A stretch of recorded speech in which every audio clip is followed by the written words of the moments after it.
Zohran Mamdani was sworn in as mayor of New York City. He took his oath of office as the clock struck midnight in the old City Hall station, becoming the youngest mayor in a generation and the city's first Muslim mayor. Joining me now to talk about his work so far, J.C. Polanco. He's a political strategist and professor at the University of Mount St. Vincent. Good to see you. Good morning.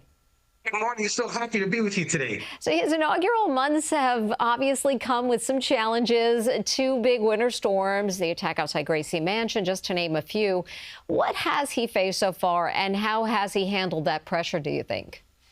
Look, you got to admit, it's hard balancing all of the promises he's made during the campaign and governing, and I think he's seeing it firsthand.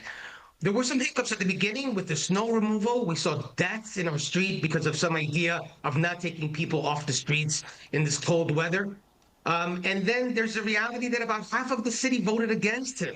So he had to work on bringing everyone together. And I think that no matter what the mayor does, about half the city is going to be skeptical because of that. So balancing expectations, keeping his base happy, making sure that he understands the various groups he has to please across the city have been some of the biggest challenges he's had so far. But it's all part of a major, steep learning curve. Being mayor of New York City is a job like no other. He didn't have any managerial experience, so he's learning as he goes, and we're witnessing. We have a first row seat. So what grade do you think voters should give him? Look, I've been teaching for 26 years. I've been grading thousands of people. So you got to take my word on this one, Mary. I'd give him a B-. There's a lot of room to improve. I think he should focus on bringing the city together, uniting folks, and becoming more pragmatic and more moderate on issues. I think New York City has to give him the opportunity to grow into the role. So B-, room to improve, and I think a lot of folks would agree with that. He's already taken some big steps towards some of his campaign promises, like with childcare. What about some of his other big plans? Look, I think that free buses are a pie in the sky, rainbow idea considering the MTA budget.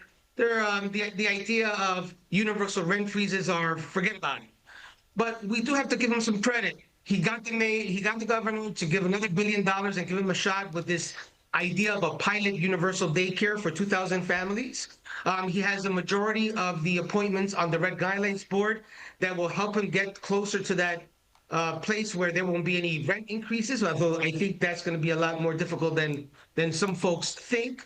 But he's been more accessible to the press, less combative with the press. And this is something that I think many people in New York City are seeing firsthand. He's less divisive on a lot of these issues when it comes to how the press is treating him. So there's some victories, and he's learning fast that he has to deal with the bureaucracy up in Albany. Just to manage that.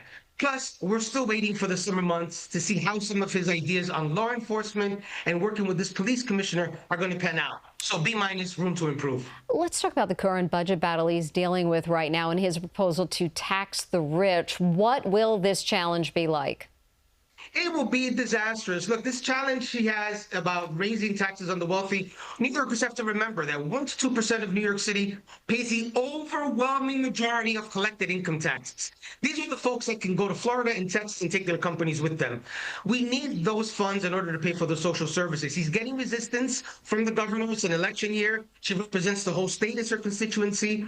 But he has to realize that he has to change his tone. If he wants to pay for the things that he wants to provide for the city, we need to keep the tax base here. And he's facing that bureaucracy. So balancing expectations from this campaigning to the reality of going through Albany for some of these tax increases is something that he's seeing now firsthand. J.C. Polanco, thanks so much for taking some time.